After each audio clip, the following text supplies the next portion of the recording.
Welcome to India Market Open. We are gearing you up for trade this morning and it's expected to be a range-bound session, Niraj.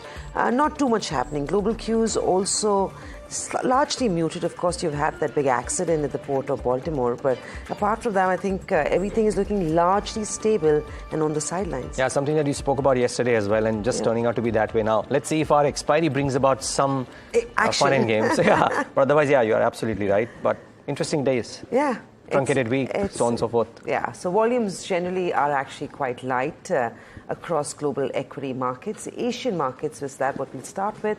But just before I jump into that, a quick check on how implied Nifty is looking. It's expected to be a flat start to the day, so don't expect fireworks. A 50-point downtick is what's expected in trade. So today's implied Nifty looks very similar to what we saw in yesterday's implied Nifty as well. Range-bound trade is what we're expecting in the session. Like I said, Asian markets are trading flat to slightly higher. It was Wall Street that continued to see profit taking for the second straight day. This comes in after those markets made a record high last week. Markets, remember, have pulled back just a little bit. Volumes are also quite light, given that it is a holiday truncated week for Wall Street as well. Traders will monitor commentary coming in from the Federal Reserve Governor, Christopher Waller, on later today. So that's, of course, Wednesday evening for Wall Street as well. Markets will be reacting, or we will, of course, take a check of that only in tomorrow's day of trade. In stock-specific action, Boeing, we believe, is at a risk of a Moody's downgrade on cash flow concerns. Tesla had a pretty sharp rally, moved up 3%, still trading much, much lower year to date. But yesterday's trade saw the stock gain 3%, largely on back of a launch of a full self-driving technology in the US. So a free 1-month trial for existing customers in the US is what it's unveiled. Apart from that, not market moving for us, but interesting that Trump Media and Technology Group jumped 16.1% on its listing day yesterday. Apart from that... Sorry, just that one interesting thing that I was reading a story that as per some math, Trump Media at a point of time was the most expensive US stock to bet against. There was no other stock in that space which was that expensive as Trump Media. So pretty interesting what it did, because I think it went up to some $77. 79.38. And then ended at about 57. So fairly choppy day for that one. And on a day with the market momentum was fairly subdued. So yeah, I guess Trump is trumping on the exchanges as well. But apart from that, remember, you've got a whole bunch of data that the markets will be eyeing in. Keeping that in mind, you're seeing traders on the sidelines. So just to take you through everything that's lined up for the week, you've got jobless claims, GDP and consumer sentiment for the US that comes out on Thursday. Inflation data on Friday, and Friday is the big day. Remember, it is Good Friday holiday, but the markets will very closely watch out for what that inflation reading shows up.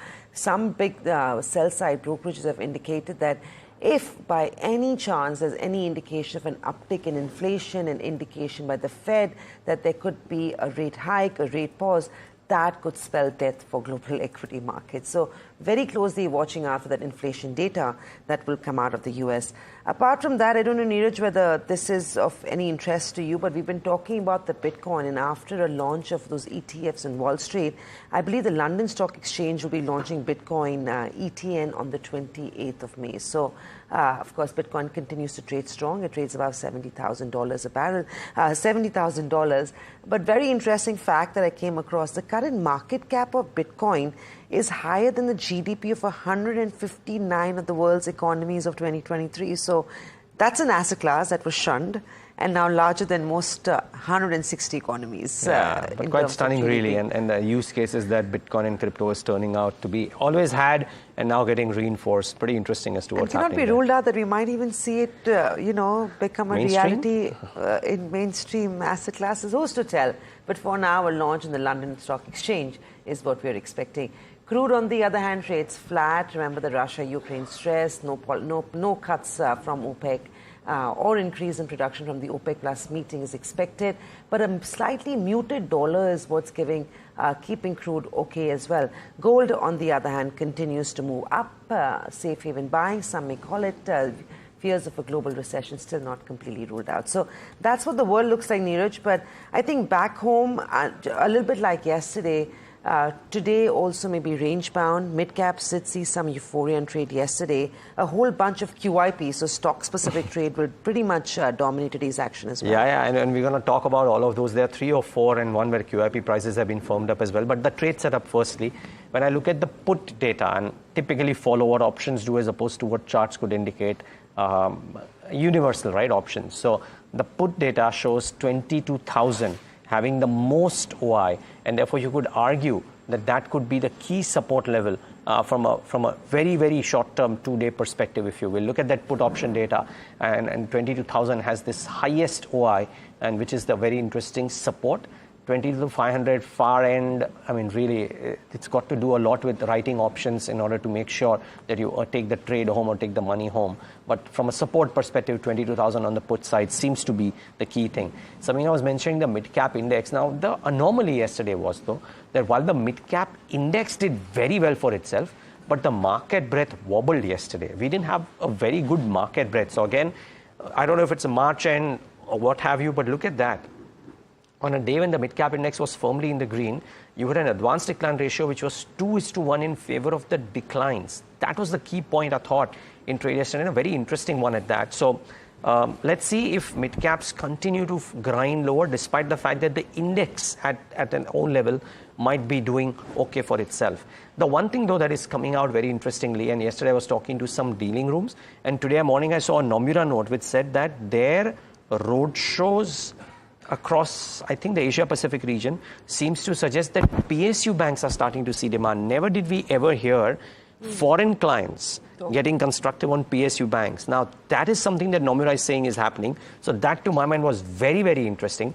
And Samina, you travel a lot, so maybe you would have an insight here. But yesterday I was being told that the wedding season in full gusto is leading to packed banquet halls in hotels. So the F&B side of the business, not just the room revenue, but F&B could actually be very strong in this quarter maybe, but certainly April, May, June. I think I agree, because a lot of those banquet sales have gone up. Corporate bookings as well for banquets. So of course, with travel returning back, a whole bunch of offsites, corporate huddles also seem to be helping them. But you know, Niraj, you were talking about option data, and I want to bring up what we saw in terms of June bets. Now, this is betting on the big election. And in terms of option activity, we are seeing 21,000 and 24,000 strike, seeing aggressive amount of activity. Very obviously indicating that the traders are betting on a 3,000 point volatility in that range. So between 21,000 on the downside, 24,000 on the upside is pretty much where the markets are betting on for the general elections. We've also seen an above normal jump in open interest in the June contracts. So these really are early signs of positions. And of course, what caught attention was a lot of money is at play, expecting that there could be a big move up to 24,000. So what we saw is that shorting of options are much higher than call options, indicating a clear positive bias, at least for now, in terms of an election outcome. So markets or traders not pricing in too much of a negative outcome for general elections. Apart from that, the April series, which is the next month's contracts, have also seen in the money put option of 24,000 strike, indicating that large money is expecting a sharp rally over the next 30 days. Niraj, these numbers, while they look great and indicate what the market sentiment is or what the big money is really thinking, it's also leaves you very little room for error. Because God forbid there is an outcome that's not in line with expectation. If all the bets are on betting on a positive bias, I am not sure how the market reaction would play. Of course, 21,000 is seeming like a base, but nevertheless. Yeah, I mean, the black swan of sorts, who can budget for that? Difficult to say that, but for now, policy continuity being bet upon, and let's see how that shapes up. Just the very other interesting aspect is, and before we get to stocks, and Samina, just the quantum of QIPs, block deals, bulk deals getting launched. We have about 3 or 4 that we are talking about today. But 2024 or FY24 has been a year of promoter exits, PE exits, not promoter exit really, promoter stakes coming off, PE exits, most importantly, and MNCs shunning a very large portion. So I think in some sense on 31st March or maybe tomorrow when we kind of show what's happening on that front, it'll be very interesting data. Yeah, and that definitely is one big reason why the wealth industry in this country is doing exceptionally well. And even tax collection, because of course as promoters check out, you do land up signing big tax bills as well on back of those cash outs. But like Niraj said, yesterday's morning was about brokerages that were helping counters and trade. Today the story is QIPs. Couple of big ones actually. I'll start with CDSL because this is something that hit the street post-market close yesterday. Standard Chartered Bank, which owns stake in CDSL of about 7.18%, is looking to offload its complete holding in CDSL. JP Morgan is going to be leading this block deal. The deal size is valued at $151 million at a floor price of up to 7.5 million equity shares.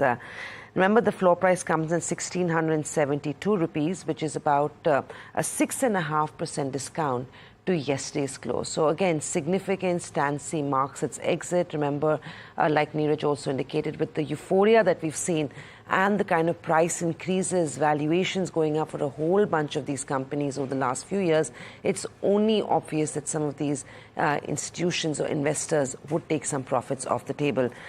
Similar for Aster DM as well. Its private equity player Olympus Capital, which is taking some stake off the table from Aster DM as well.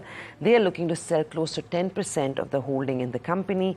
Aster DM holds 18.96%, Olympus holds 18.96% in Aster DM. So not a complete exit, but a major chunk being exited from Aster DM. This deal is priced at $235 million. Floor price is about 400 rupees a share, which is again at a 9% discount to yesterday's close. Remember, the stock has been an outperformer. Over the last 1 year, it's up 146%. In the last few months, it's up about 35%. And Aster DM has been very clear that they're constantly looking for partners, looking to aggressively grow the India business. Last year, of course, they had a major sort of inflow coming in from a GCC partner as well. So they never ruled this out. Now, of course, it's becoming a reality. Interesting to see who picks up that stake in Aster DM. Angel One is the other one. Again, Angel One has also gone on record to say that they are looking at expansion plans. They are looking to venture into beyond equity and mutual funds, into credit and fixed income products, go into smaller tiers where there's underrepresentation of Angel One. And to back that up, they're launching a QIP at a floor price of 2,555, once again at a 7% discount to yesterday's close. So, Niraj, more or less an expected thing. Work hard as well, caught our attention. We've talked about this.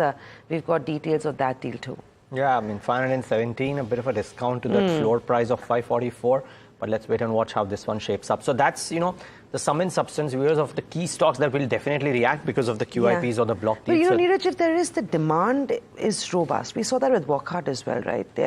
I'm not sure why these QIPs are coming in and stake sales are coming in the kind of discount that they are, because liquidity is still ripe, you'd imagine. I mean, a 7% discount or 10% discount.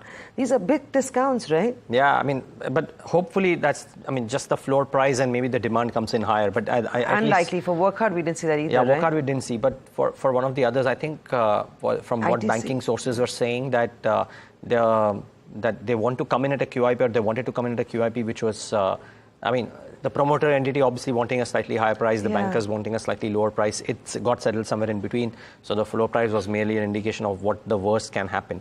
But let's see. Workhard is a case in point wherein the issue price, what is a discount to the floor price as well. So let's wait and watch. And I think we've also seen that for your Mama Earths, where the Ps were exiting, but the floor price was what was respected. It wasn't on the upper band of the price band. Most certainly. So that's one. So the QIPs is one block.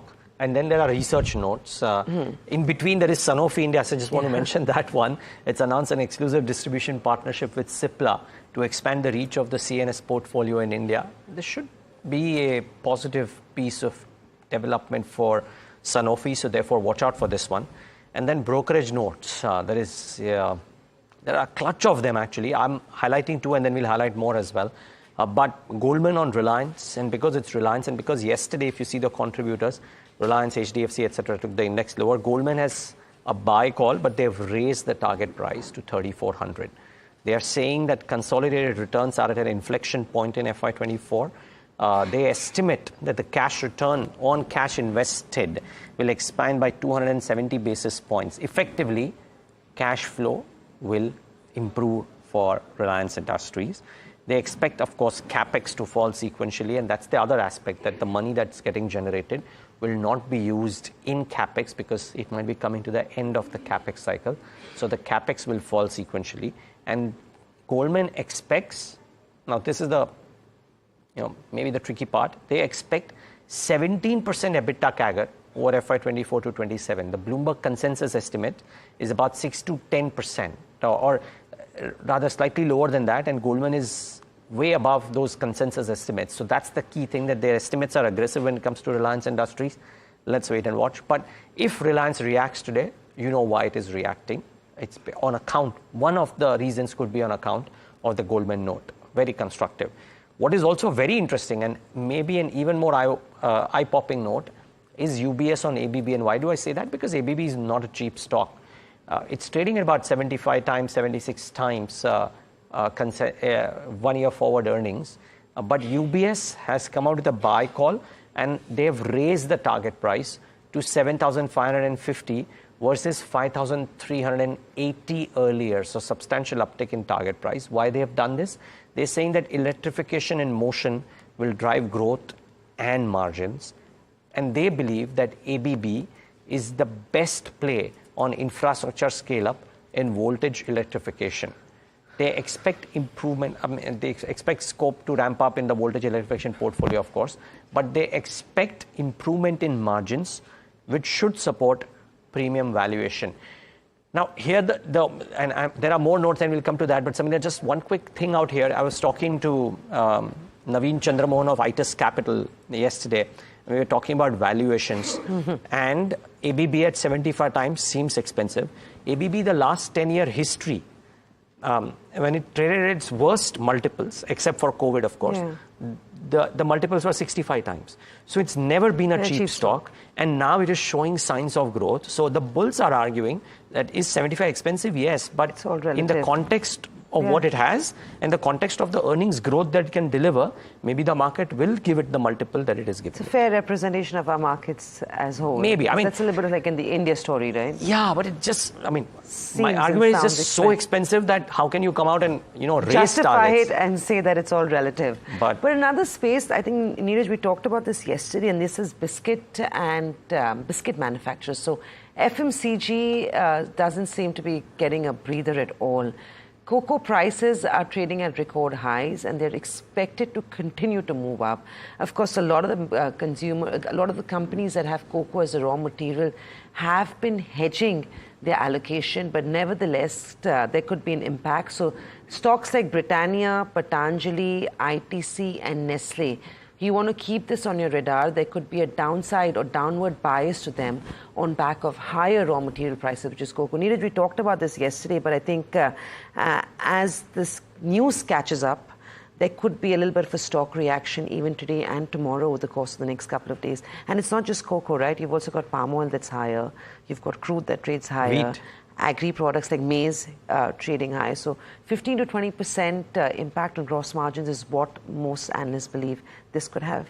Yeah, and wheat on account of what's happening, Russia, Ukraine, etc. Yeah. But cocoa has got some serious structural disruptions that have happened in Ghana and some of the other places. Yeah. And as a result of which, it'll be very interesting to see if the chocolates that you and I consume, or at least I consume, I don't know about you, maybe they become a bit more expensive. So it'll be very interesting to see that. So all that gain that we were hoping that El Nino, which was, abating, would be replaced by El Nina, is going to have, is going to be replaced by, I mean, I'm not sure how these dynamics work, but for now, we will try and delve into this over the course of the next few days. But for now, it's back to editor's cut. Yeah, but just before editor's cut, just two other stocks that people should keep in mind. So the newspaper reports about the Kalyani family feud deepening, and the nephew and nieces of Baba Kalyani trying to take some action against the holdings and gets their share or what have you.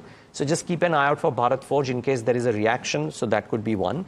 Motherson has enhanced capacity to meet aerospace sector demand. So watch out for Samvardhana Motherson. That could be the other one. So two auto component stocks or in that space per se, but both of them different news flow for themselves. So watch out for that one as well. And lastly, in Uflex, the director of the UK unit, and there is some news flow coming around that, which is not necessarily the most positive. So maybe Uflex has some reactions. So there are two or three names that also could be interesting. Now, that's a lot of stocks, but let's shift focus to that one space that got very active and in news, Alex, because of DMart's move yesterday. But I dare say it's not only about DMart when you talk about retail. Absolutely. And in fact, Niraj, the stock that I would like to start with, or we're starting with, it's quite interesting. It's up about 30% in the year to date. That is just 2024. And if I look at for the last 12 months, it's up about 200%. Viewers, this is a stock that began its journey around the 1950s. And it was called Lakme at the time. So if you know your history, you know the stock that we're talking about. It is in fact Trent. But the story is quite interesting in the retail space, right? A few of these companies which have traditionally got really, really high valuations are being justified. And I know that you were talking about this on the trade setup as well. That is effectively the India story. But what's playing out here? Yeah, so, it's interesting. I mean, there are arguments being made that, for example, if you can buy Trent or you can buy the rest of the retail sector, right, per se, exactly, in some sense. So look at this. The market cap of Trent at 1,38,000 crores on last count, circa 1,38,000 crores. The trailing 12-month revenues are about 11,260, which makes the price to sales of about 12.5 times. Look at the rest of the retail space and you get it circa the same valuations, 1,33,000. I've omitted DMart and Page out here, but sure, for obvious reasons, but that's how it's coming to, right? But Alex, it's just interesting because while one can argue that, if you don't buy Trent, then you get 7 other retail companies and different phases of retail companies, etc. But look at what Trent has done in the last few years and then question whether it's worth paying the price for Trent or no. So, but talk to me about those earnings then. How do you compare between Trent and maybe some of the other players? So again, we a standard disclaimer, you can't compare each of these businesses because they are different per se, but just purely numbers. This is just data, okay? Right. You're not trying to draw too many inferences here, just data. Trent, from the COVID lows, 1 year lows, right? Today is 27th, right? So 27th of March 2020 is the start date. And 26th of March 2024 is the yesterday's date. Look at the price CAGR growth. Right. Trent has grown, the price has grown at a CAGR of 68%. Which is nuts. The way of, which is not, right? CAGR of 68%. This is the kind of reward that Trent is given. Compare that to a Shoppers Stop, which is 40%, which was high. But then the rest, DMart, 21, Aditya Birla Fashion, 6%, Relaxo, 8%, Bata, 3%. If you invested in Bata at COVID lows, you made a CAGR return of just 3%. Which is... Imagine being invested in Bata versus invested in Trent. So that's part one. But there's a reason for this, Alex. The reason is... the earnings performance. The earnings performance, the sales growth. I'm just looking at sales because earnings could be... bottom line could be deceptive as well. Aditya Birla Fashion has a loss per se. Yeah. But look at sales. Trent, sales growth is a CAGR of 34%. Now compare this to the others. 34% CAGR, by the way, is really strong. Compare that to the others. Campus is an exception to the rule with 23%. But DMart, the base also is very low. Yeah. DMart, 18%, Metro Brand 16%, and then the rest, Aditya Birla Fashion 11% CAGR, Vedant Fashion 10% CAGR, Relaxo has virtually had no growth in those 4 years, Bata 3%, Shoppers Stop 5%. So you can argue that some of these stocks have hardly had any growth, and because Trent has shown growth, Trent has gained. So the argument, would it be, and you said at the start that you can't necessarily compare the earnings of all of these companies, but understandably, if you are in the branded retail space and you're trying to choose a company to bet on or rather to invest in, then you would necessarily want to look at the nature of the business as well. And it has been argued in the past that a Bata or a Relaxo, you're not going to go and buy 7 pairs of slippers, and you're not going to replace them every 2 months. However, whenever the mood strikes you, you are going to walk into a store and say, hey, I need some new threads. Yes. So you buy new clothes. Yes. You buy more clothes than you buy slippers. Yes. So is that the argument? That is the argument. But you can argue that from an investor's perspective, does she or he care whether he's buying what kind of retail? She or he wants growth from the retail sector. Yes. If the growth is coming from an apparel retailer, then so be it. Yes. I don't necessarily need to buy all forms of retail stocks, right? That's part one. Yeah. Now, what's working for Trent? And then at the end, we'll bring out the anomaly, which is DMart, compared to Trent and others, okay? But what is working for Trent is the key thing as well. So the PAT growth of the last 5 years, not just the 4 years, I'm counting pre-COVID as well, has been about 25.6% CAGR. We've spoken about the earnings growth being, or sales growth being northwards of 30%. That's part one. Emerging categories for Trent are now contributing to 20% of its growth. And those are? And you look at Star, you look at the various new forms of non-apparel business that Trent is coming out with as well. Those are doing groceries very well. as well. Yeah, grocery. Star is grocery, right? And I'll come to grocery as well. But the emerging categories are now 20%, and they have a lot of scope to grow, because you could argue that Trent is reaching a point of doing everything that it can on apparel, but there are other things as well that are coming out. Grocery segment, Star, is seeing a strong like-for-like growth on a very low base, but it's a very strong growth that Star is showing. 67 stores, and it's already growing at a breakneck pace. Maybe it could do more, right? Because we know grocery is the in thing. So they're basically reducing concentration risk. Would you say that? You could argue Zudio came out of nowhere, right, in terms of growth parameters. Yeah. And when I looked at the analyst notes, most analysts are modeling a 30 to 31% revenue EBITDA CAGR over FY24 to 26. So while it's grown at a 30%, 35% revenue growth for the last 4 years, it's not slowing down as per analyst estimates. So that's the beauty. And then what you were saying is that there's a bit of an anomaly here in the form of DMart. Why are you saying that? But what I mean by anomaly is that it's just a fun argument, but the way people talk, why DMart comes to the picture is because of the move yesterday, right? So the way people talk about how if you buy Trent, you can buy seven retail companies. If you buy DMart, you can buy Trent plus those 7 retail companies from a market cap perspective. Because look at DMart's, market cap or what have you, right? So I have the data here, right? DMart is at 2,92,600 crores worth of market cap, a TTM PAT of 2,433 crores and a PE of 120. But if you include Trent, Aditya Birla, Vedant, Shoppers, etc., I have a left out page here. But if you include all the others, their combined market cap is 2,71,000. So it is lower than DMart. Right. But the TTM PAT, DMart's TTM PAT is 2,400 crores. These guys are at 1706. This is principally on account of the losses that Aditya Birla Fashion does, to be honest. But be that as it may, while DMart might look expensive to a lot of people, and that's why it's not done anything for the last 2 years, but you buy a DMart versus buy the rest of the retail sector, so to say, and DMart still doesn't look as expensive as the rest of the sector. That's a very interesting argument to make. And look, ultimately it goes down, I guess, to buying a company. You don't only buy it based on the valuations, of course, but then it is an important factor to consider. Yeah, but I must concede out here, Alex, that this is not a fundamental argument that I'm making. This is more showing the opportunity size, right? A lot of people do that Ramesh Dawani bought alcohol sector in 2004, wherein the alcohol sector as a whole was available at a fraction to what some of the other sectors were, or other companies were. In the same fashion, a lot of the other retailers are currently available at a fraction of what a DMart or a Trent are. So the question is, Trent has been rewarded for the right reasons. Maybe DMart gets rewarded for the right reasons going ahead. Would some of the other retailers play catch up? Interesting question to ask, and perhaps that will be reflected in the numbers that come out in just a couple of weeks with the earnings season just around the corner. Let us know what you think about Lakme, which is now Trent, and in fact DMart. Would you go out and buy these two companies, or the rest of the space which you could buy at the same price? Let us know, and do stay tuned. Lots more coming up before the start of trade. This is NDTV Profit.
Welcome back. You're watching India Market Open. A quick check on how the implied Nifty is looking. It's expected to see a slight gap down opening in early trade. Remember, Asian cues are also quite mixed. It is the dollar that looks steady, but it's the yen that actually has weakened to levels of 151.52 against the dollar. It's a whisker away from where the Japanese authority, remember, stepped in. So despite a rate increase by the Japanese central bank, it seems to be providing no support for the local currency. Their intervention cannot be ruled out at this stage from the Japanese central bank. Well, let's move. We'll also want to see how the Japanese yen equation plays out in the dollar rupee when our currency markets open up at 9 a.m. this morning. But back to the equity markets and back to the F&O action. Agam is standing by with more on that. Agam, with 2 days to go, where is activity? There is none, actually, and unfortunately. Maybe fortunately for some. Well, we are not looking at too much traction when it comes to the benchmarks. We've hardly seen any change whatsoever, at least as far as your underlying is concerned. And that said, when it comes to your futures, where we are starting to see some rollover activity starting to take place as we move on to a new financial year. Just 2 more sessions for this FY to end. And well, that said, as far as the March futures go on, expected lines unwinding coming through in the April futures are in fact looking at an increase there. Now, we're already halfway through the average of what we've seen in March in terms of open interest, and it remains to be seen whether or not we do see strong rollovers coming through. But I reckon that we are heading into a bunch of volatile months, considering it is going to be election season soon. That said, let's take a look at Bank Nifty as well, and that's where we are seeing, in fact, about a 3.5% increase in OI. This is towards the March futures. But remember that the Bank Nifty futures will expire on Thursday, but the options will expire today. And hence, based on that, there may be a little bit of a difference here and there. But let's take a look at how things are coming through for April. Again, an addition, and this is on expected lines. Now, let's talk about the options market. Well, we have a lot of activity around, further out of the money options. So the 21,700 call, put has seen writing on the higher end. We see writing around 22,500 calls as well. But when it comes to your overall open interest distribution, your max OI stays with the 22,000 put, and on the higher end, the 22,500 calls. So it's a 500-point range indicated by open interest at the moment. Moving on, let's talk about your handful of other stocks. So we do have longs in Manappuram Finance, HDFC Life and Metropolis, and Info Edge and Godrej Consumers, of course, looking at shorts. And in terms of stocks which are seeing unwinding, short covering for Laurus Labs, Muthoot Finance, as well as IGL. So it's been a mixed market yesterday. The question really is, what do you do with these cues and where do we go from here? Let's get in Aditya Arora of Analytics Research, who's joining us on the show right now. Aditya, good morning. Thanks so much for joining in. Let's start with your view on the Nifty and the Bank Nifty. How are you trading them? Very good morning, Agam. I think you rightly summed it up that there's no action actually in the market on the index level. Nifty and Bank Nifty are consolidating with little downward bias. But overall, if you look at the data, then there's no significant long build-up or short build-up as compared to yesterday. And I think important takeaway is that global markets are trading on the higher end, almost at lifetime highs. But our markets are, not catching up with the global rally. So I feel this gap should, get solved very soon. So bias is on the upside. Yesterday market was down, but market participation was good because a lot of small caps and mid caps were participating in the market. So I think the traction is now building. Momentum is building on the upside. We saw momentum in a lot of NBFC. So I think soon this will trickle down to banks as well. And I think Bank Nifty could lead the rally, but we are waiting for a breakout, which could happen at 47,200. So once that level is taken out, I think then a good momentum could start and we can see a 1,000 to 2,000 point rally. So that's the view on the index. Right. Well, of course, on the Bank Nifty, 47,200 is the level that everyone is keeping an eye on. But we move on to stocks then, Aditya. I believe the first one on your radar is Muthoot Finance. Correct. We are seeing good activity in gold and bullion markets since a long time, and gold is trading at multi-year high. So Muthoot is also seeing some good volumes these days, and I think yesterday was a good day for the stock. So momentum could continue in this counter, and Muthoot is a bullish candidate. So April contract 1400 call could be bought at 63.85, and 1500 call has to be sold at 24.50. Maximum loss potential in this trade is 21,642. Maximum profit potential is 33,358. So there you have, that's a bull call spread as far as Muthoot Finance is concerned. What about Tata Chemicals? I believe that's also on your radar, Aditya. True. Tata Chemicals saw very good upside in last 1 month, but that fizzled out and stock is now again back to its support level. I think it's a good buy at this price. So over here in April contract, Tata Chemical 1050 call could be bought at 54.40, and 1100 call could be sold at 32.80. Maximum loss potential over here is 15,620, and maximum profit potential is 11,880. Okay, so, well, another spread there as far as Tata Chemicals is concerned. We'll continue to keep an eye on those names. On that note, Aditya, thank you for joining us and taking us through your views on the markets, as well as giving us a handful of option structures on stocks. And with that, it's over to you, Samina.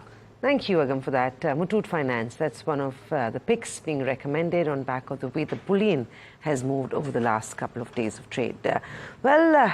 It's been all about QIPs, like we told you in Trade Setup this morning. Lots and lots of QIPs this morning. It's about Aster DM, CDSL, and of course, you've also got Angel One and the price band for Walkart. We've got Anushi standing by with more details on that. Anushi, it's quite an extensive list this morning on institutional placements. Absolutely, Samina. More than like 4 stocks over here. So I'll start off with CDSL first, wherein Standard Chartered Bank is looking to sell up to of its entire stake of about 7.18% in CDSL. JP Morgan is to launch this block deal, and if you have to look at the deal size, that stands at about 1,258 crores at a floor price, which is about 7.5 million equity shares. Now, again, this floor price for the same is set at about 1,672, which shows about a 6.5% of discount compared to yesterday's close. Moving on, we have Aster DM. Now, this is based on the media reports wherein it suggested that the company, wherein PE firm, that is private equity firm Olympus, is looking to sell up to its entire 10% stake over here for about $235 million, which translates to roughly about 1,900 crore. The floor price for the same is pegged at rupees 400 per share. Then on the list is Angel One, in which the QIP floor price has been set at rupees 2,555, which is again at a discount of about 6.5% compared to yesterday's closing price. This was earlier notified that the equity fundraisers of up to 2,000 crore for this Angel One. Now, moving on to Walkart. Walkart has closed its QIP yesterday at an issue price of about 517 to raise up to about 480 crore. Now, this issue price again is at a discount of about 5%. Comparatively. Last on the list is Prism Johnson, which remains on the watch list over here, wherein the board is considering fundraise through non-convertible debentures over here. So for the same, a meeting has been set on March 29th. So the amount is not quantified yet. So for more details, March 29, the update remains to be seen. So these are the extensive list of stocks which are to be remaining in focus. Okay.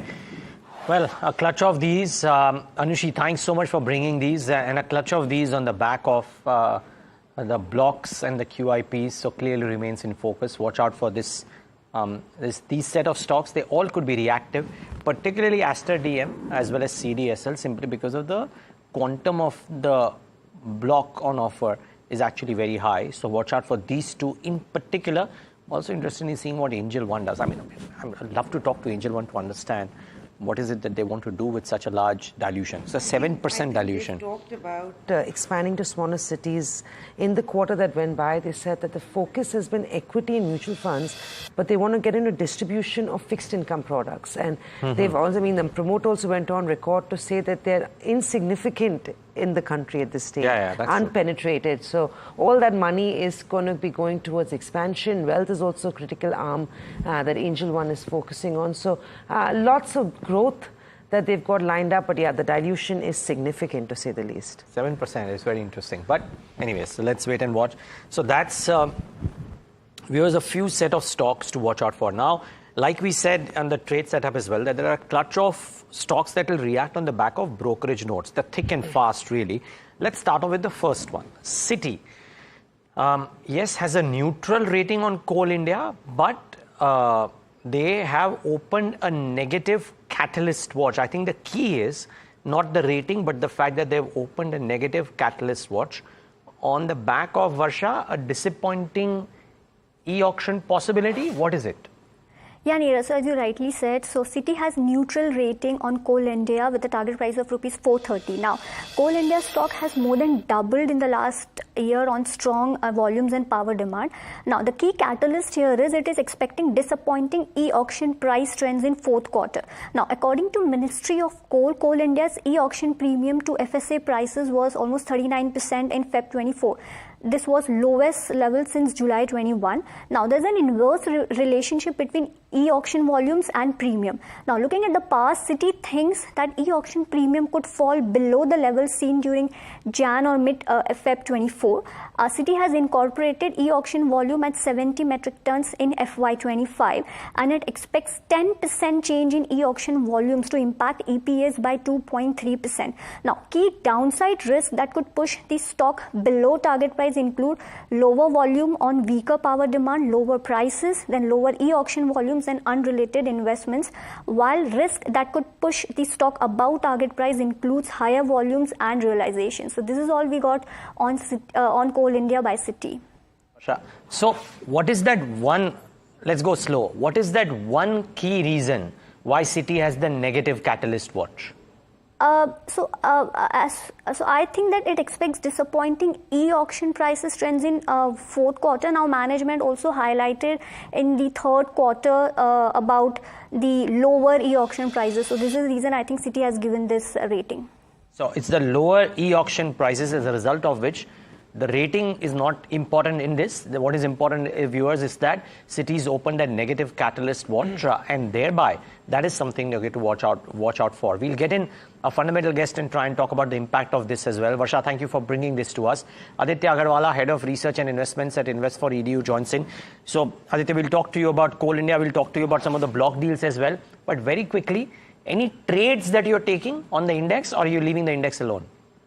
Morning, Niraj. Thanks for coming on the show. I believe index is locked in that range again. Last week, we were all gung-ho thinking of markets will touch 22,500. But again, it did not take out its 20 DMA as well, which is 22, 190, 170. On the downside, after this minor gap down open, one needs to watch out 21,900 very closely, because that is the immediate support for the market. Now, if 21,900 is broken on the downside, then maybe I can take a short trade. Otherwise, I would be more inclined in taking a long trade after this gap down open with a stop just below 21,900, and maybe markets can scale back to levels of 22,100 about 22,200 where the 20 DMA is. Specifically, I would keep an eye on the Bank Nifty, because that is where the weakness was predominantly in trade yesterday, apart from the IT names. So Bank Nifty is something which is at a crucial juncture. 46,500 is something that I'll very closely. If that is broken on the downside, then maybe there is a case for further downside in the Bank Nifty. Otherwise, again, Bank Nifty 2 keeps oscillating between 47,000 on the upside and 46,500 on the downside. Aditya, let's go into top trades that you're recommending this morning. So while activity may be limited on the benchmark, in terms of stock-specific action, what are you advising viewers on? Morning, Samina. So the first trade that I got on my radar is Muthoot Finance. Stock did show a massive up move in trade yesterday, almost closed at the high point of the day. And looks like there's more room on the upside from current levels. The chart setup is excellent. It's more of a positional trade, I would say, rather than a day trade. So at current levels, one can initiate a fresh long for a target of 1,700 on the upside with a stop loss at 1,380 on the downside. The second stock is ICICI Prudential. Again, this is one stock which has been time and again showing signs of strength now. low, and it's broken out from a cup and handle pattern, which is a bullish pattern in the technical analysis. So at current levels, one can initiate a fresh long for a target of at least 650 on the upside, with a stop loss at 585 on the downside. Well, clearly, Muthoot Finance seems to be getting a lot of traction from experts. Aditya has spoken about it right now. Watch out for Muthoot on the back of their gold prices uptick that we are seeing as well. You know, Aditya, Coal India is a big stock in focus today, and there are others as well, like Reliance, ABB, we'll get to those, but Coal India. Varsha, my colleague, just highlighted that Citi's open a negative catalyst watch. I'm wondering if the charts are showing any chinks in the armor. Could there be any resistances at the levels that Coal India might be trading at? What is an ideal trade from a technical perspective? So Niraj, stock is actually facing resistance at a downward sloping trend line, which is close to about 444, 445 on the upside. And to be honest, if I flip the chart to a monthly time frame, it's trading at extreme overbought levels rather if I plot an RSI also on a monthly time frame, the RSI is showing signs of an extreme overboughtness. So I believe this is a good time, and this was a time to actually look at booking some profits in this space, Coal India specifically. On the downside, I believe if the stock is not able to take out levels of 445, we could be in for a bit of more of a consolidation, I would say, rather than just a massive price correction. On the downside, maybe 420 to 400 is a good support level for the stock. I believe stock will enter into more of a time consolidation and time correction rather than a price correction, because we've already seen a bit of a price correction in the stock from 480 odd levels to about 430 now. Maybe there could be another 10-15 rupee downside in the stock, but it will be more of a time correction rather than a price correction. Right. We also have with us Mayuresh Joshi, Head of Research, Marketsmith India, joining in. Mayuresh, good morning. Thank you for joining us. Mayuresh, to begin with, where are your biases lying for the markets right now? We seem to be stuck in a range. You've got the big event, but still 2-3 months out. How are you approaching the markets? Morning, Samina. So we are very, very selective at Marketsmith India, because our belief is primarily based on the fact of how earnings are expected to grow and which sectors might show resilience in earnings, which are appropriately reflected through our EPS ratings and rankings.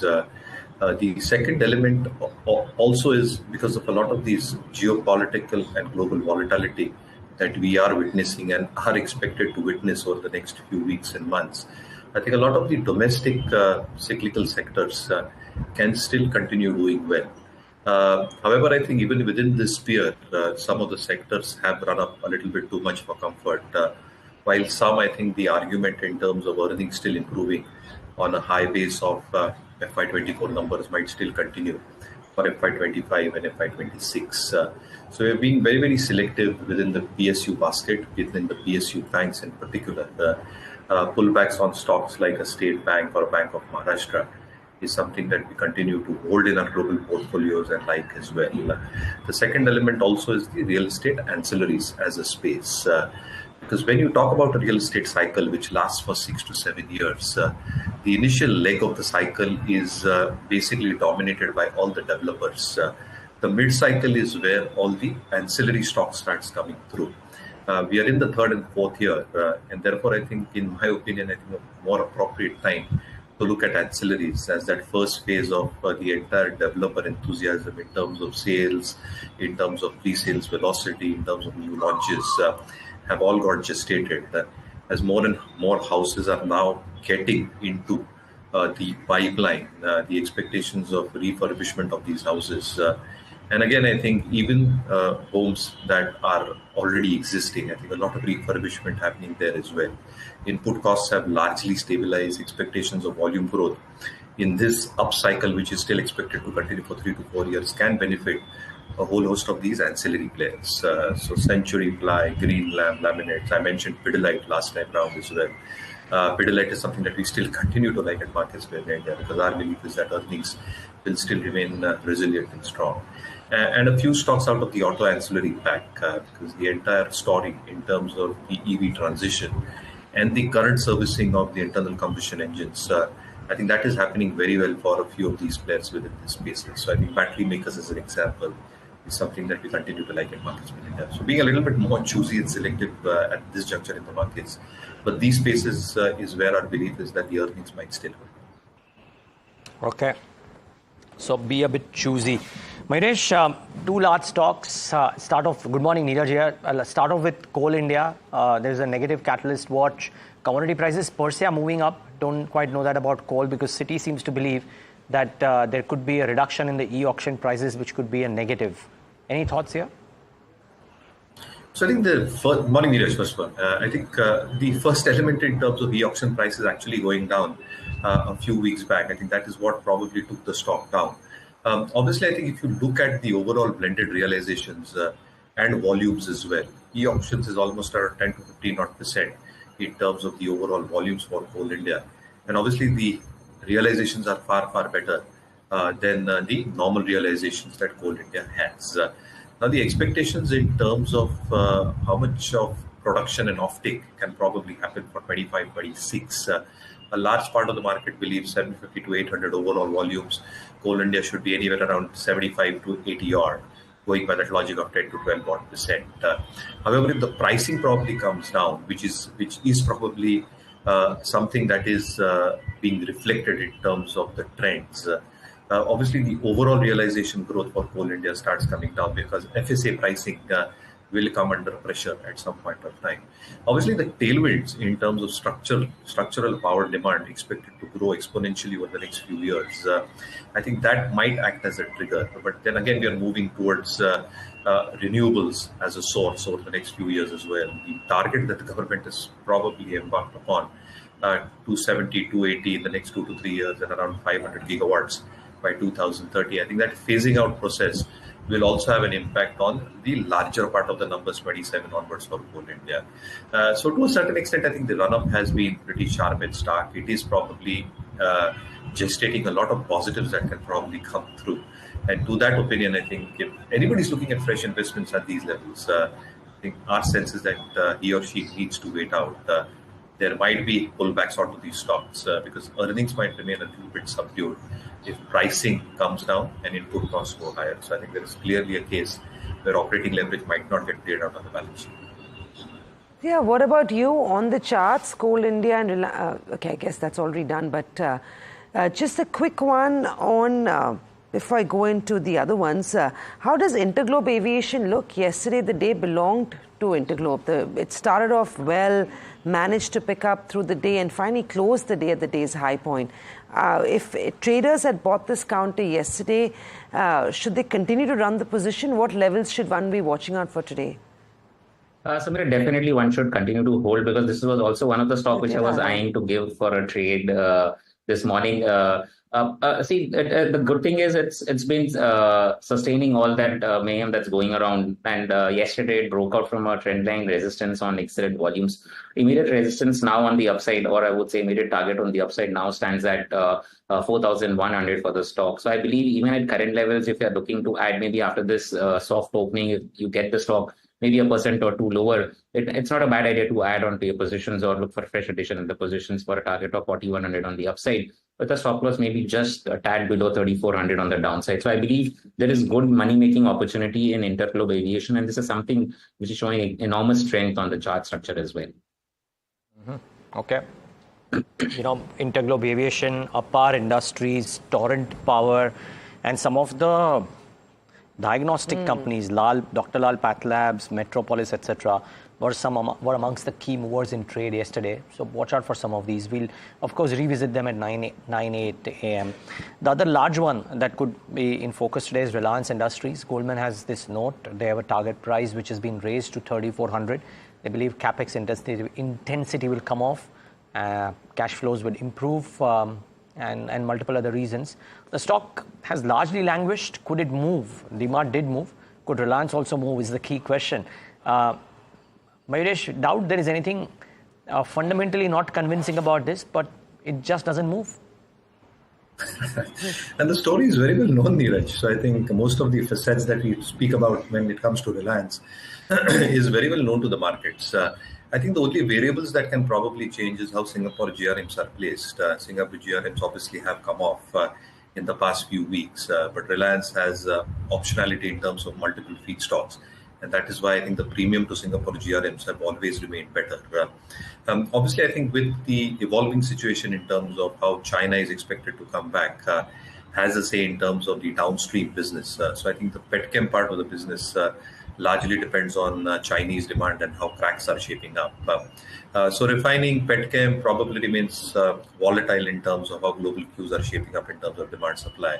But the retail-oriented businesses are expected to continue doing well, whether it's Jio on the telecom part, whether it's Reliance Retail, which has shown a stellar show till the past quarter, and the expectations are with more tech support that they get at the back end and expectations in terms of volume activity staying resilient. The retail part of the businesses, which are more than 50% of EBITDA, should probably hold out pretty well in terms of the operating performance. As far as the new businesses are concerned, including Jio Financial, the kind of expectations that one really has in terms of embarking in the asset management business, the life insurance business, and plucking out the low-hanging fruits. I think there is sufficient amount of growth that can probably come from that part. And the new energy businesses, I think the calibrated capex that they're probably doing ensures that the debt does not accumulate significantly or gets front-loaded too much, which impacts cash flows and ROEs from immediate medium-term perspective. So I think well-known facts for the stock. There are a lot of triggers, as I pointed out, in the next few quarters and years. So I think we remain optimistic on this counter. I think, yes, but the counter will or shall not do probably any big moves now, because I think a large part of that has been gested. But if you are a genuine medium to long-term investor, I think this stock has all the ingredients that can deliver good ROIs and should remain in your portfolios. Right. Looks good fundamentally on Reliance Industries. We'll take a break. We'll come back. We'll talk to Aditya as well, whether there's any money to be made on RIL or GeoFin, at least with regard to charts. We'll take a break. We'll come back and also track pre-open trades. So stay with us.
Back with India market open, the implied open will come up on your screen, but I mean, not that it's too necessary, but we'll start off flattish is the key point that I'm trying to make.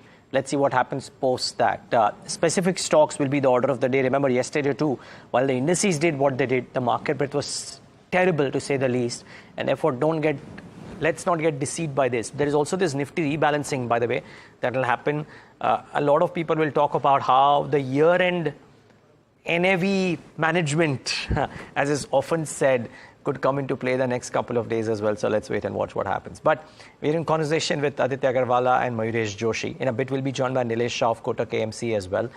We were talking about Reliance with Mayuresh just a while back. Here are the pre-open rates, of course, in just about 8 seconds, and we'll mark them, of course. But Aditya, the other question that comes in is on Reliance on the charts. Does it show the probability of any kind of an up move? Not immediately, Niraj. I believe the first part of the up move is already done in Reliance Industries. I believe it will enter into maybe a tad bit of profit booking from current levels, if I can say is that. So on the downside, maybe closer to about 2,800 is what I'm eyeing on Reliance Industries. Closer to about 2,800 is where I will be a buyer in the stock. I'm not ruling out the fact that it will be a big gainer maybe for the rest of the year. But immediately, I believe there is a 50, 60 point correction or maybe 100 point correction in Reliance Industries. After that, it makes an excellent buy for me. Then in that case, I will look for a target in excess of 3,400 to about 3,500. Immediately, if you ask me if I'll put my money on Reliance Industries, no, I'll wait it out for some more time. Aditya, Uno Minda, did you track that one yesterday?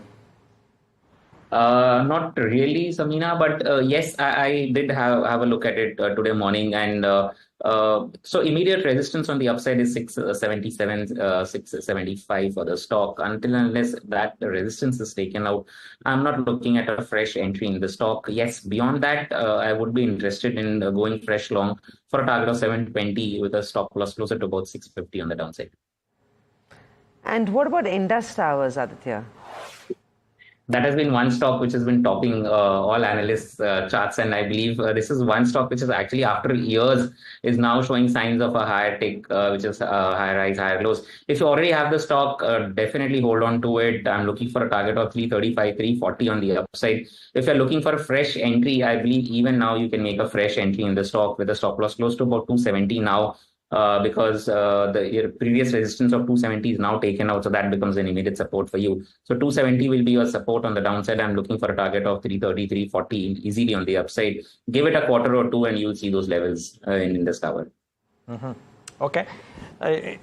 Viewers, just a while back we spoke about the stocks which will be in focus on account of the block deals and the QIP issues. So there is Angel One, QIP, CDSL, probable block deal, and Aster DM, a probable block deal. Now, for now, CDSL is well behaved. Aster DM showing a bit of a downtick. Angel One was showing an unchanged rate, but this is early days, so we'll wait for the rates to stabilize.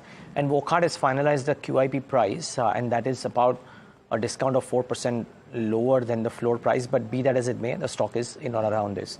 Mayuresh, 3 or 4 names out here, all of which have some bulk deal or QIP element to them.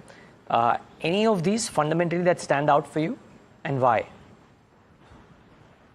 So might be a little biased, but Angel One probably looks good, Niraj, because I think what you probably seen in terms of the stock market activity happening, the kind of additions that have happened in the demat account over the past few months as well, and what Angel has really done in terms of the disruptive process of their app and the acquisition thereof. I think the cost per acquisition per client is significantly lower compared to its peers. The second element in terms of customer addition has been significantly higher, and that has been consistently delivered over the past few weeks and months. Now they are in the process of also releasing a super app, which in my opinion should also garner a lot of expectations in terms of not just transition of the existing customer base and the stickiness thereof, but more coming their way in terms of more participants as they are joining the entire trading stock investment activity as far as the markets are concerned. The second element in terms of the overall dynamics as it comes to the margin profile, in terms of the customer quality as well, I think it probably stands out as this juncture. And they've got a good clutch of quality investors that are probably also there onto their books. So I think to pick and choose, I think Angel One is something that looks good. Okay. So Mayuresh, Joshi, from amongst the ones liking Angel One, I mean, just ignore this comment about the bias. But that notwithstanding, the client additions at Angel One or some of the others have certainly been very, very strong, you have to admit. Okay, more brokerage notes. Today is a day of brokerage notes. We're not even talking about... So was yesterday, Niraj. So was day before. Sorry, day before was a holiday. But yeah. Might as well. It's a little bit like Tata Investment doing a 5% down lower circuit every Let's see what it is doing. Before 5% I go to the lower circuit, I could bet on that. Can we see Tata Investment in the first 4 minutes of the pre-open before we go to Mihika? We should try and bring up that stock. Voila. Well, Samina marked it all the way up. I'm marking it all the way down. So that's the key point. But nevertheless, let's talk about ABB. It's a day of brokerage notes. Remember, like I said, we haven't even spoken about the Kotak note on Gravita, which might be active too. But UBS, in its latest note, has raised the target price on ABB India on the back of healthy growth expectations. Mika Johnson to give us more details about this note. Mika, good morning. Take your time. Tell us, why is UBS bullish on ABB? Yes, so they've retained a buy on ABB India. The price target has been raised to 7,550 from 5,380 rupees earlier, and this offers a 26% upside potential to the closing price yesterday. Now, electrification and motion is set to drive the growth and the margins of the company, was what UBS says, and they believe that ABB is the best play on the infrastructure scale-up, and this is mainly due to the scale-up in the voltage electrification. They expect a significant scope to ramp up the voltage electrification portfolio, in which ABB currently trails Schneider and SIEM, and they assume better growth in the export orders as well as the premium product mix as well as the operating leverage. And lastly, the improvement in margins is what should support the premium valuations that the company currently has. Wow. Okay. Mika, thanks for putting that into perspective. Now, it's a stock that has had a terrific run since its results, and post that today, if these are the numbers that hold out, about a couple of minutes left for the pre-open rates to settle. But look at that run that ABB has had. Now, fundamentally, it's very expensive. Aditya, though, charts may tell a completely different story about trade. Would you trade ABB down the upside? Not really, Niraj. In the similar space, there are other pockets which look interesting to me. So I believe I'll give ABB a pass. See, there's an entire gamut of stocks, ABB, Thermex, Siemens, Cummins, all of them have done excellent. And if I have to pick one, maybe a Thermex or a Cummins for me stands out. And I would want to bet my money on these stocks rather than placing my bet on ABB, because 6,000 for me is a major resistance for ABB. Till the time that is taken out, I don't see stock will see a major up move. Mayuresh? So that argument is well taken, right? It's expensive. It's always been expensive. That's the point that somebody was making yesterday. Would you allocate fresh capital to include ABB in your portfolio at the current valuations, or would you believe there are better options available? So I think if you look at the entire pack, Niraj, ABB, Siemens, Cummins, all these stocks have done phenomenally well, primarily based on the fact that the order book has been quite resilient. They have been adding to their order book every passing quarter, and therefore the book to revenue visibility has improved significantly for this financial year. The second aspect also is that the margins and these orders are coming are significantly better, and they're executing it well as well. So I think all the ingredients that you probably need in terms of a good financial show, a good bottom line show as well, is something that all these stocks have probably exhibited. Now, whether to get afresh at these levels, obviously I think we need to wait for pullbacks. A, I think it's way above pivot levels as we see it at Marketsmith India, and B, I think the valuations are way ahead of mean estimates as well in terms of how much they can deliver in terms of earnings growth over the next couple of years. So I think it's priced to perfection at this juncture. Any quarter or two where execution probably lags, or there is some element of derailment that probably happens as far as earnings is concerned, I think the reaction in terms of price action can be equally sharp as well. Nevertheless, I think the kind of technological advancements that all these companies are probably doing. Over the weekend, I think Tata Cummins probably has released a prototype, or have started a production in terms of their hydrogen engines as well for commercial vehicles. So I think a lot more is happening in this space. It's obviously a proxy in terms of how the capex story is playing out for India. But I think we will, or one has to wait for pullbacks to probably come through. Whether that comes or not is a question mark at this juncture. But patience will be the key to enter these stocks. And patience is what you need to trade these counters. ABB's was indicating to 6% gap up, but now looking at about 3% Aditya, I don't know whether you've shared your view. You have already talked about ABB, but beyond that, a couple of names that are looking good in pre-open trade. I want to ask you what traders should do if those starts are close to this. Sanofi is expected to see a 3.5% gap up. If we do get an opening closer to the 7,990 price. What would you recommend traders to do? Would you play for more upside or would you avoid it?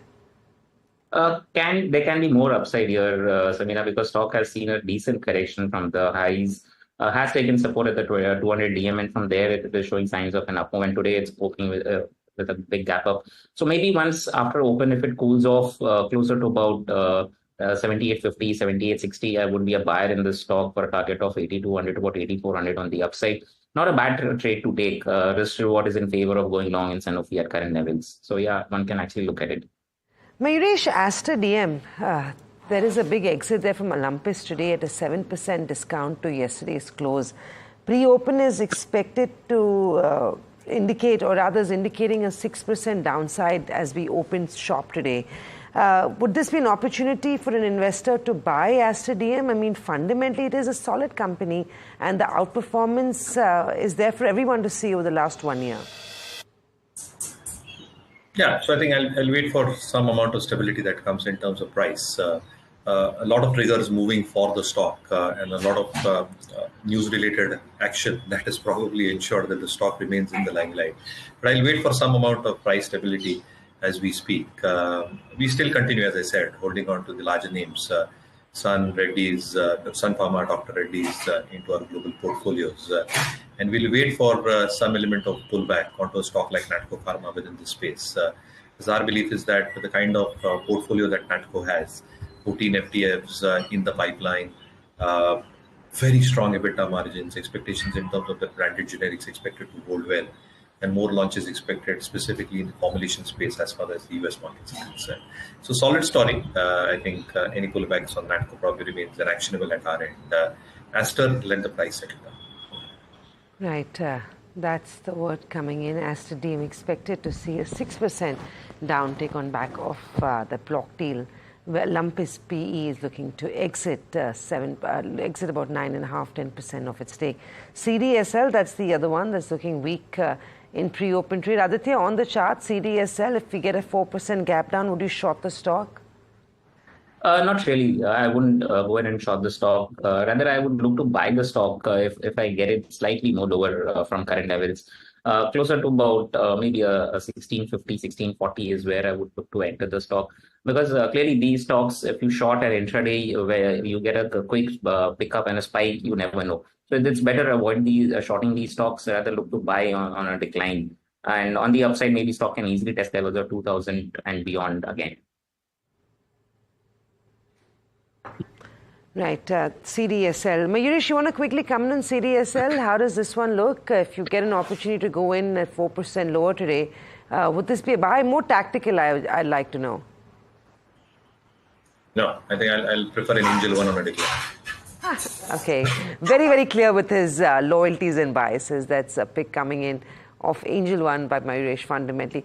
Technically, I don't know, Aditya, if we got your view on Angel One, you want to quickly take us through what you do and what does Angel One look like on the charts? I would say a +1 with Mayuresh, because if you ask me actually to pick between Angel One and CDSL, I would also go ahead with Angel One, despite the fact that no biases out here.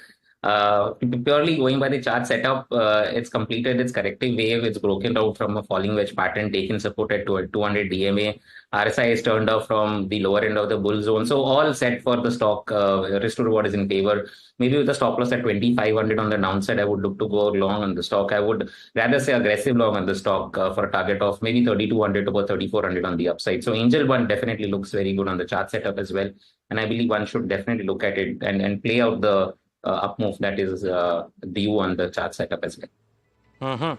Okay, just very quickly before we start the market, Aditya, the NBFC stock, the biggie that has done really well is Bajaj Finance in the recent few days. We've just about 30 seconds. Do you have a view on Bajaj Finance? Niraj, after this up move, I would want to take it a little slow. Maybe if I get a decline closer to about 6,900, 6,850, I would look to initiate fresh long here. And on the upside, 7,200 is capped. So I believe stock is trading in a narrow band. So 7,200 on the upside is capped. On the downside, 66, 6,500 is the support, major support. Okay. Fair call.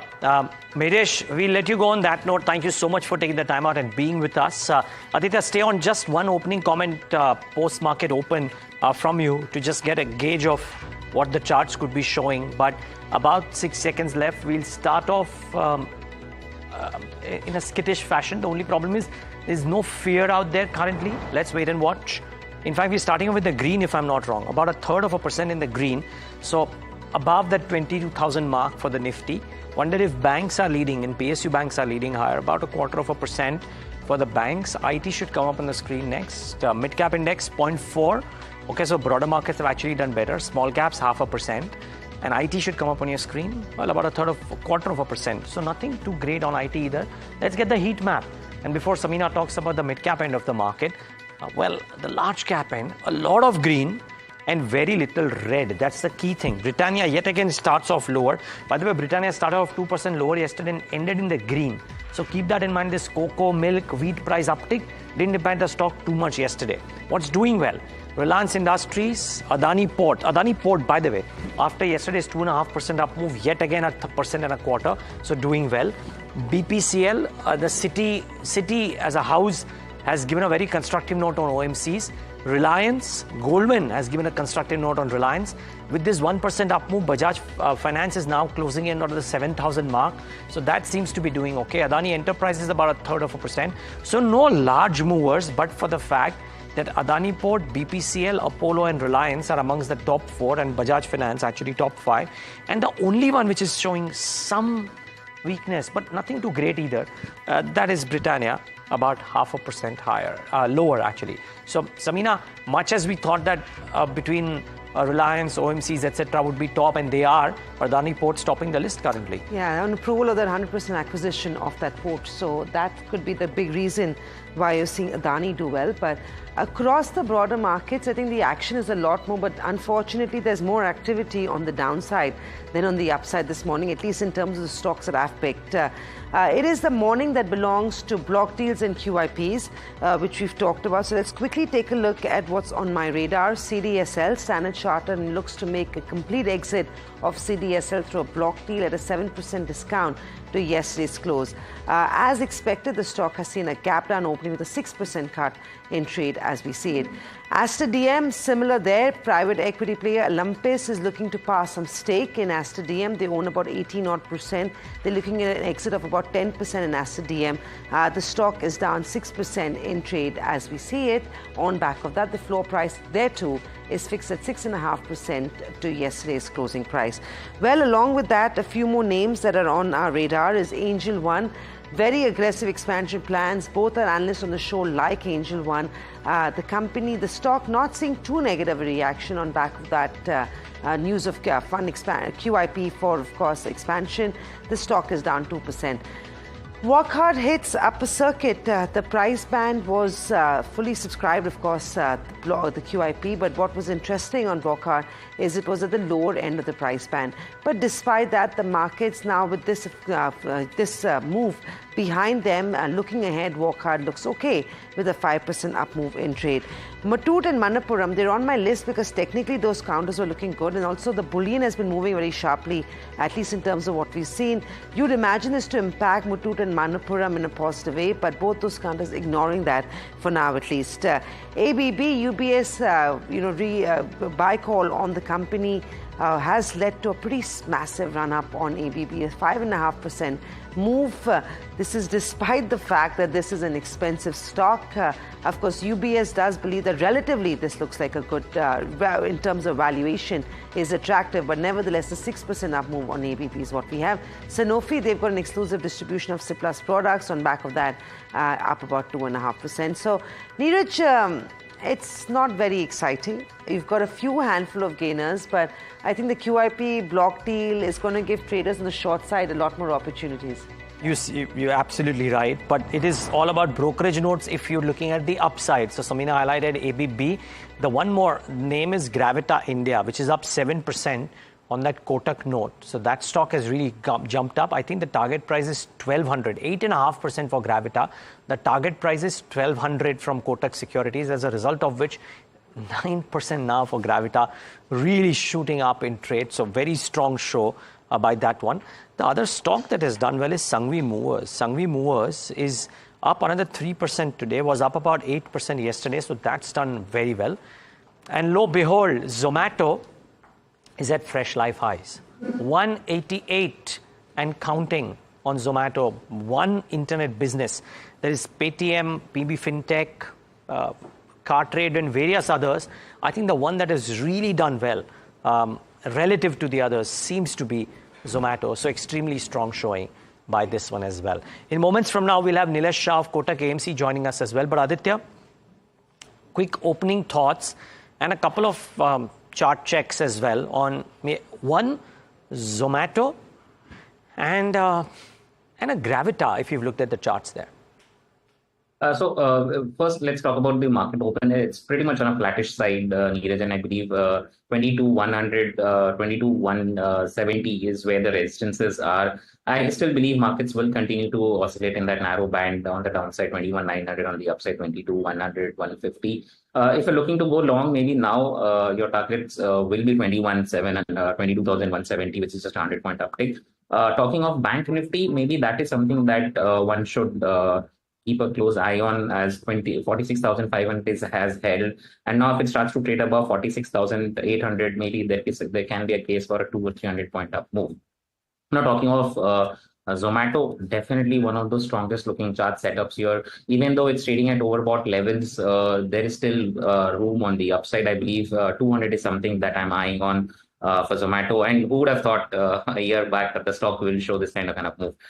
So yes, it's a very strong looking chart structure. If you get a decline closer to about 175, 170, it will offer you a good buying opportunity. At current levels, 200 will be the target, and on declines if you're looking for a fresh entry in the stock. Talking of Gravita India, yes, Niraj, it's showing strength, and after this massive almost 10% kind of an up move, I believe stock has broken out from its immediate hurdle of $1,000. So maybe above 1,000, I'm looking for a target of 1,100 or 1,150 on Gravita. If you're looking for a fresh entry, maybe your risk to reward will be a little skewed at current levels because on the downside, immediate support is at 950, which is almost about a 9,500 point down from current levels. So just wait it out. If you get a cool off intraday, then you can latch onto the stock for a target of 1,150 on the upside. The stock was at 950 on the downside. 11% higher for Gravita and counting. So some of the brokerage calls are just really shooting up in trade today. Aditya, great to have you today. Thank you so much for taking the time out, and for whatever it's worth, Happy New Year. We'll see you in the new financial year, if you will. But it's an absolute delight to have in Nilesh Shah, MD and CEO of Envision Capital, joining us on the show. I got confused earlier when I mentioned that Nilesh Shah of Kotak AMC is joining in. So Nilesh Shah, Envision, excuse me for that, but you know it's a pleasure to have you always. Thanks for taking the time out today. Thank you, Niraj. Thank you so much. So, Nilesh, there's a lot of talk around how there are telltale signs which point to market exuberance and therefore there being a possibility of a very large gash in the markets. You would have heard of many of these and probably more. I'm wondering if you are concerned about valuations and a possible downtick, or do you believe growth will take care of the valuations? Yes, so Niraj, clearly it looks like that over the last few weeks, or maybe over the last couple of months, the markets seem to have moved on to a bit of a risk-off kind of mode, especially with concerns around the kind of up move that we have seen in the mid and the small cap segment of the market. The broader markets have been a lot more weaker. But what I believe is that you're clearly seeing that a lot of the froth which was there is out of the way. A lot of stocks have corrected by 20 to 25% from the recent highs. And our view is that if growth sustains, then it takes care of the valuation. As long as we have growth, we have premium growth, then valuations become less of a concern because equity markets is all about buying into growth. Clearly believe that the next financial year as well is likely to be a strong year for the economy and for our GDP and therefore growth for corporate India. So clearly believe that post this recent correction, the markets now seem to be relatively well balanced, if I may kind of use that word. And probably we might see some bit of time-wise consolidation. But I clearly believe that post a few weeks from now, we'll be back on the upward trajectory. Nilesh, hi, it's Samina as well joining, and I'm of course talking to you after a number of years. But nevertheless, what is your stand in terms of your portfolio? How much cash are you currently sitting on? Are you aggressively allocating? Are you looking at lump sum allocations on big falls? Is it more SIP? And I'm assuming it could be STP largely because you think there is a time-bound correction around the corner. So we're not sitting on any significant cash. We probably have about 5 to 10% cash levels on an average in individual portfolios. Maybe for some of the more recent investors' portfolios in the last few months, maybe the cash levels are tad higher than the single digits. So we honestly don't take too much of cash calls, especially when it's on, unless we are yet in the process of building a portfolio. So those are the kind of situations where we would have cash, but otherwise, we clearly believe that the markets have become relatively attractive versus where they were a couple of months back, or maybe where they were at the end of last calendar year. So clearly continue to be very constructive, see several opportunities in the broader market. And the fact that we are seeing a very broad-based economic growth, that's translating into broad-based opportunities in the broader market. So that's essentially what our view and our stance is. Also, the bigger sort of returns over the last year or plus has come in from the broader markets, and no one can deny the fact that that is probably the most tempting space to be in. But for the last few months, we've been consistently talking about how large cap should be, carrying the baton going ahead. Do you feel if an individual or an investor should be looking at rebalancing his portfolio? And if he does rebalance his portfolio, should the bias now shift to large cap stocks? So, I probably think that would hold out for the short term. If you're really taking maybe a 3-month view or a 6-month view, that can still play out. There could be a bit of tiredness or fatigue in the mid and small cap space, because of which, they may not deliver the kind of relative outperformance over the next 3 to 6 months. And in that eventuality, the large caps may outperform for the very short term. But the bottom line is that large caps as a basket, especially if I were to kind of really look at the large cap IT services companies or the large cap FMCG companies, unlikely that they will be able to grow at a rate which is more than single digits. So clearly believe that ultimately it's going to be more about growth. And I believe that the broader segment of the market, or the mid to small caps, will be displaying or exhibiting much stronger and higher growth versus their peers in the large cap space. So yes, for the next 3 to 6 months, or maybe for the very short term, large caps can outperform, and as long as we believe in a kind of a quasi risk-off mode. But once, we've seen price-wise consolidation, if there's some bit of time-wise consolidation, it's quite possible that the broader market will kind of get back into its trajectory of outperformance. Okay.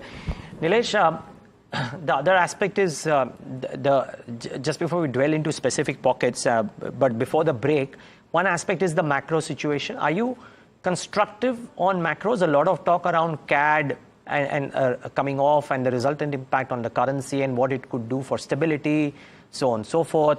Any thoughts here? So, Niraj, macros have never been as good. In the past, we've had situations where the economy has grown at 7 to 8%, but that's kind of led to higher inflation. Clearly believe that the macros continue to be extremely robust. Macros are benign. I think the government has taken essentially a very well-balanced approach of having relatively high growth with an eye on inflation. So to that extent, I think it's a great situation to be in. Most of the big institutions or economists are still kind of upping their estimates or forecasts for economic growth, and I would tend to concur with that. So we seem to be in a period of maybe about 7 to 8% growth. and about maybe around 5% of inflation. And I don't see a cause of concern for that. In fact, that's a great situation to be in.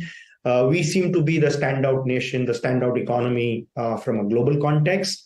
Second is, again, on the currency, and I would actually believe that, yes, currently there is still that inflation differential of about 2% between the targeted inflation rates between India and the US. And so to that extent, you could basically see the depreciation of the currency to that extent. But over the medium to long term, I wouldn't be surprised that with the initiatives on localization, indigenization, import substitution, the huge focus on manufacturing, all of these factors are going to probably lead to at least a more measured depreciation, and who knows, maybe an appreciation of the Indian currency. In addition to that, of course, flows coming in from FPIs, flows into bonds. These are all the kind of developments which at least will lead to a relatively benign scenario on the currency side, which will have a positive spin-off effect on imports and inflation. In addition to that, of course, this whole drive towards energy security is probably for the first time we are seeing it. And I believe that that itself is going to be a significant game changer for India, maybe for the rest of this decade. So I think on the whole, India's macros are great. India's macros are very compelling. And that in turn is likely to result into a fantastic investment climate. Okay. Nilesh, stay on. So much more to talk about. We slip into a quick break. We've spoken about the big picture. We try and speak about the micro in just moments from now. Viewers, stay tuned.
Back with India Market Open right here on NDTV Profit in conversation with Nilesh Shah of Envision Capital.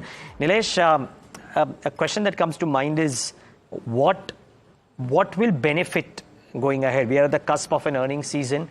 We're looking at possibly some earning revisions on the downside after the pace of earnings growth that we've seen in the last 2-3 years. Where is it that Nilesh Shah is most constructive on? So clearly from a very longer term perspective, Niraj, clearly believe that there are three very, very strong phenomena which are expected to play out. First, of course, is the whole journey towards digitalization. So to that extent, if I may use the word, that India is basically transiting towards a digital economy. And therefore, this is likely to be India's decade. So that's one big kind of theme, and therefore one very large kind of pocket of opportunity.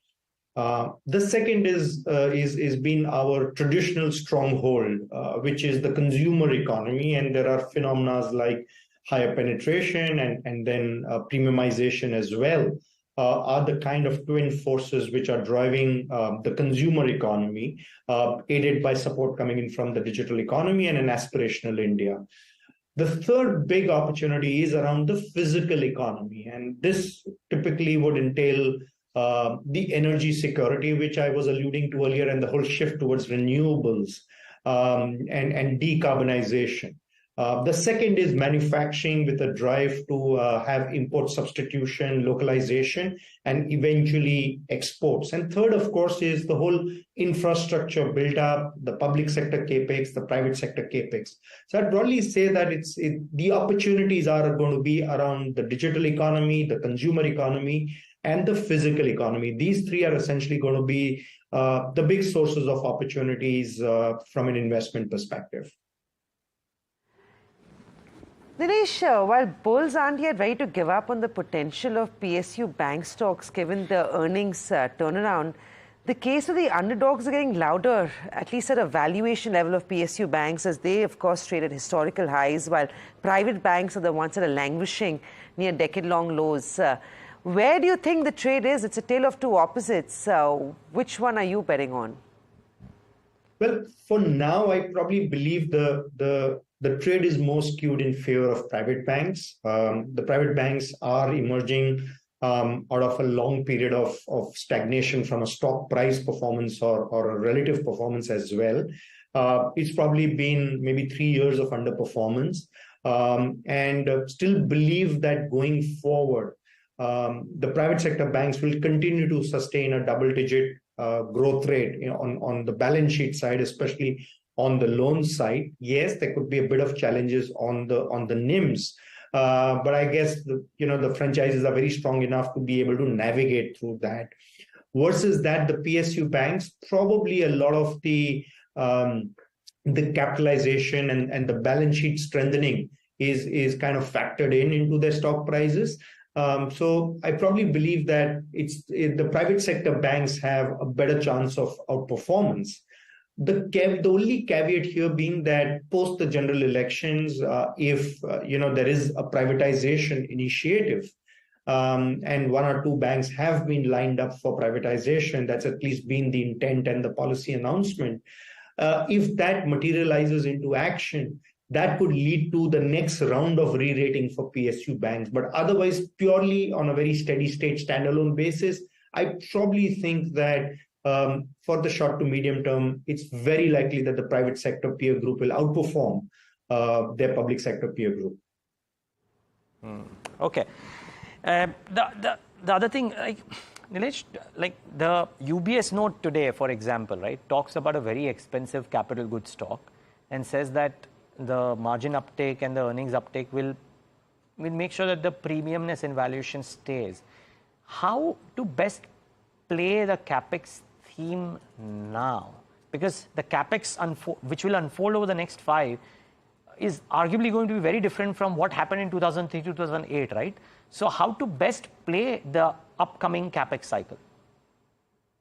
So clearly continue to be very positive on the capex cycle, but it's quite possible that going forward, the private sector or the capex play led by the private sector will essentially at least be as good or will do a catch up with the public sector capex. So I probably believe that actually the capex oriented opportunities will only expand. Traditionally, at least over the last 1 or 2 years, we've really seen the the government take the lead, and therefore it has been pockets like railways and defense which have done extremely well.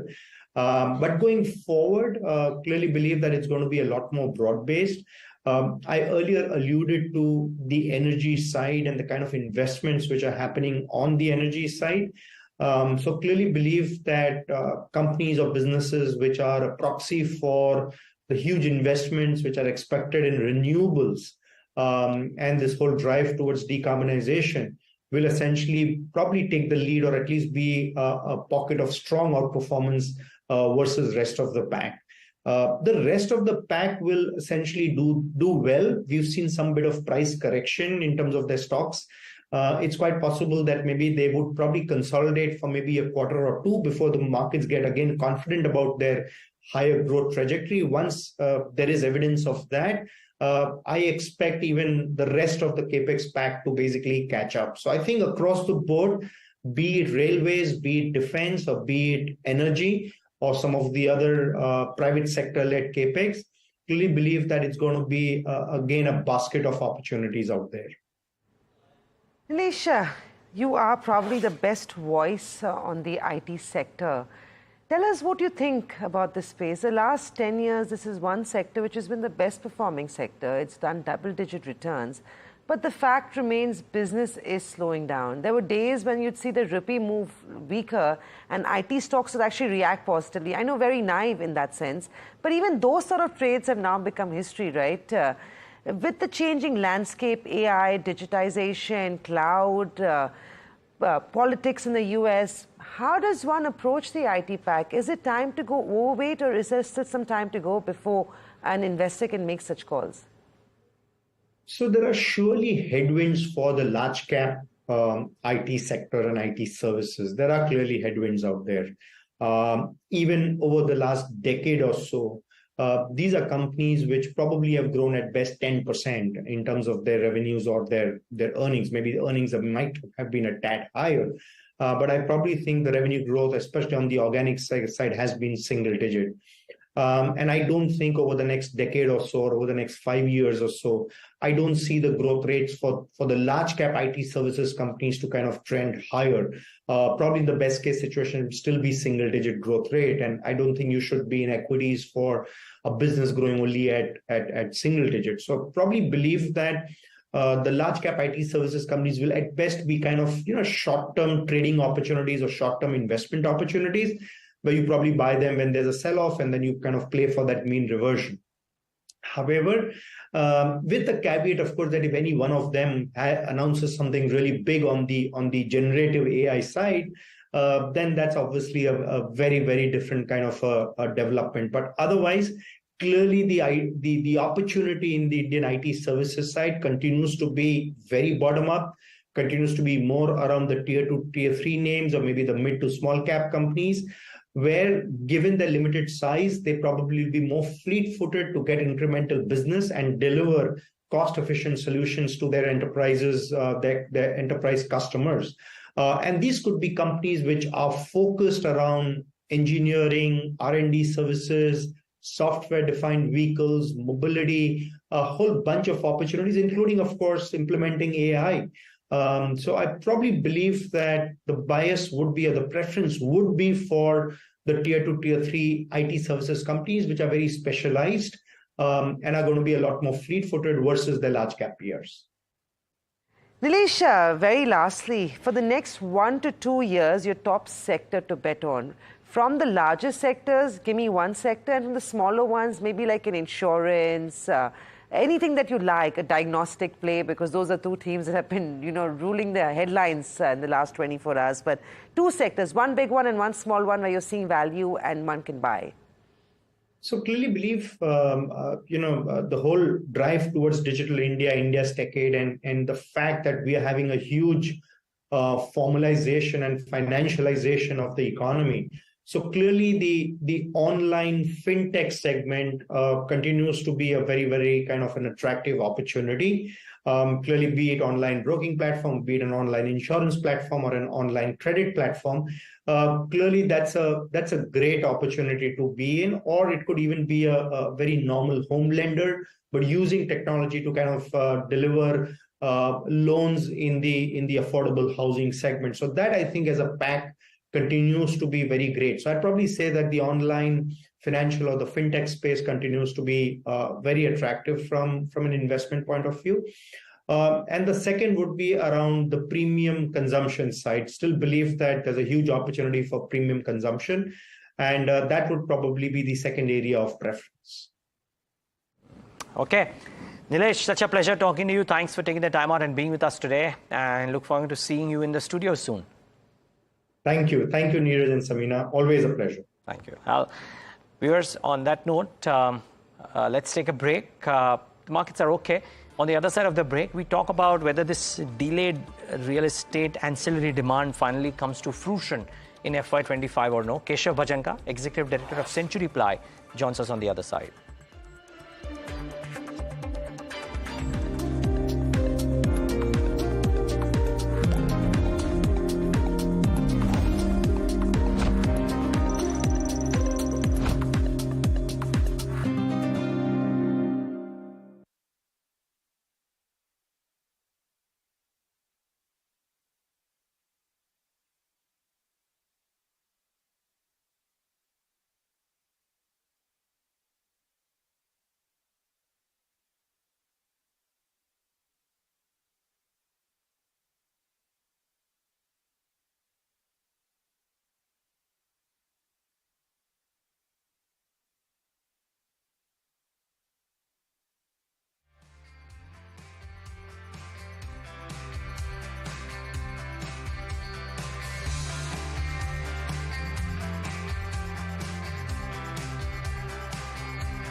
Century Plyboards is a stock in focus. We know that the real estate ancillary demand has been kind of chalk and cheese, but they also have a new capacity that has come on stream. And lovely to have in Keshav Bhajanka, Executive Director of the company, to talk about how does he pencil in FY25 demand scenario, what kind of capacities have come on stream, and how does that place them in terms of execution. Keshav, great having you. Thanks for taking the time out. And fill us in, Keshav, on the recent developments. I believe there is a capacity that has come on stream, and I believe, or rather, I would love for you to tell us how is the demand scenario looking like currently. Good morning. Thank you so much for having me on the show. You are absolutely correct. A new capacity has come in play, and we actually had trial production earlier this month itself.